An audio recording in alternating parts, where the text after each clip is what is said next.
नमस्कार, आप देख रहे हैं हेडलाइंस 24 समाचार चैनल। आइए रुक करते हैं आज की खबरों की ओर। स्वतंत्रता संग्राम सेनानी श्री जमुना प्रसाद भार्गव गांव के पौत्र आशीष भार्गव ने बताया कि भारत की आज़ादी में कानपुर के पत्रकार श्री गणेश शंकर विद्यार्थी का बड़ा योगदान रहा है। 15 अगस्त 2024 को यह मूर्ति गांव सहगंज में सुभाष श्री अटल बिहारी वाजपेयी जी की मूर्ति और विशाल तिरंगे के नीचे विराजित होगी, जिनके दम पर हम सब आज आज़ादी का लुत्फ और अपने अपने परिवार का पालन पोषण कर पा रहे हैं। वह राजनीतिक करने वाले एवं स्थानीय प्रशासन से निवेदन किया जाएगा, जब वोट झंडा वंदन कर रहे होंगे, कि जिन स्वतंत्रता संग्राम सेनानी की वजह से यह जो झंडा वंदन आप कर रहे हैं वही आज गुमनाम क्यों हैं, और प्रार्थना की जाएगी कि इसी तिरंगे की छाप और आंचल में न आज़ादी के वीरों को जगा दें। भार्गव है। ये फ्रीडम फाइटर थे कुछ गांव सारण जिला से और मध्य प्रदेश के, जिसका पुराना नाम गांव चिचली था। मुगलों के समय जब भोपाल में हमीदुल्लाह का राज हुआ करता था, उस समय एक छोटे से गांव से 8 स्वतंत्रता संग्राम सेनानी निकले। मध्य प्रदेश की आज़ादी हो, चाहे 1949 हो, चाहे 1947 हो, बड़ा योगदान दिया उन्होंने। फिर गोवा मुक्ति आंदोलन तक उन्होंने भाग लिया।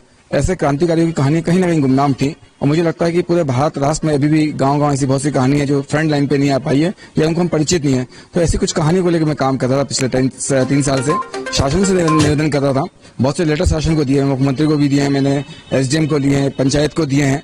तो ये तमाम जो लेटर्स में दे रहा था, लेकिन उसमें कुछ समाधान निकल नहीं रहा था। तो स्वयं के प्यार से ये मूर्ति मैंने तैयार करवाई, ताकि आने वाले जो बच्चे हैं वो वीरता की कहानी से परिचित हो सके। क्योंकि लाल किले से प्रधानमंत्री जी ने, हमारे जो नरेंद्र मोदी जी हैं, कई बार बोल चुके हैं कि देश के स्वतंत्रता संग्राम सेनानी है, उनकी गाथाओं को अजर अमर करना पड़ेगा भविष्य के लिए, ताकि मातृभूमि को वीर बेटे मिलते रहें। लेकिन आज की परिस्थिति में अगर स्वतंत्रता संग्राम सेनानियों के लिए भी 3 साल से संघर्ष करना पड़े, तो मुझे लगता है कि हमारा 15 अगस्त बनाना व्यर्थ है। अगर जिन्होंने हमारे देश को आजाद करवाया, जिनकी वजह से हम धार्मिक स्वतंत्रता का लुत्फ उठा पा रहे हैं, चाहे भौतिक हो, चाहे मानसिक हो, चाहे शारीरिक हो, तो उनका एक बड़ा बलिदान रहा है हमारी सुख सुविधाओं के लिए। और ऐसे व्यक्तित्व के लिए अगर हम व्यवस्था नहीं कर पाए शासन स्तर पर या अपने व्यक्तिगत स्तर पर, तो ये हमारे लिए बड़ी शर्म की बात है। शासन ने जिस प्रकार शासन घोषणा करती है, उसका काम नहीं करते। जी बिल्कुल, शासन से बहुत निवेदन करता हूँ सर। इसके लिए फंड भी रिलीज होता है, जहां तक मुझे संज्ञान में आया। लेकिन बड़े दुख की बात है कि 3 साल का मेरा जो संघर्ष है, ना कोई शासकीय मुझे आदेश प्राप्त हुआ है। मौखिक आश्वासन प्राप्त हुए हैं, लेकिन मौखिक आश्वासन के स्तर पे हम देश की वीरता का बखान नहीं कर पाएंगे। कितनी प्रतिमा बनवाई आपने? मैं गांव में 6 फ्रीडम फाइटर थे, और जब मैं गांव के प्रवास में था तो एक बच्ची से मैंने इस क्वेश्चन पूछा था कि आप अपने गांव के फ्रीडम फाइटर को जानते हैं। तो उस बच्ची ने मुझे मना किया, नहीं भैया मुझे नहीं पता गांव के फ्रीडम फाइटर के बारे में। तो वो तमाचा मेरे गाल में लगा, और उस तमाचे ने ये काम किया कि आज मेरे गांव की जो वीरता लेके आया हूँ, वो सोशल मीडिया की ताकत से पूरा गांव इन वीरों के नाम जानने लगा है और पहचानने लगा है। तो ये अपना भी एक उपलब्धि है इस देश के लिए। फिलहाल के लिए इस खबर में इतना ही। बने रहे हेडलाइन 24 समाचार के साथ। नमस्कार।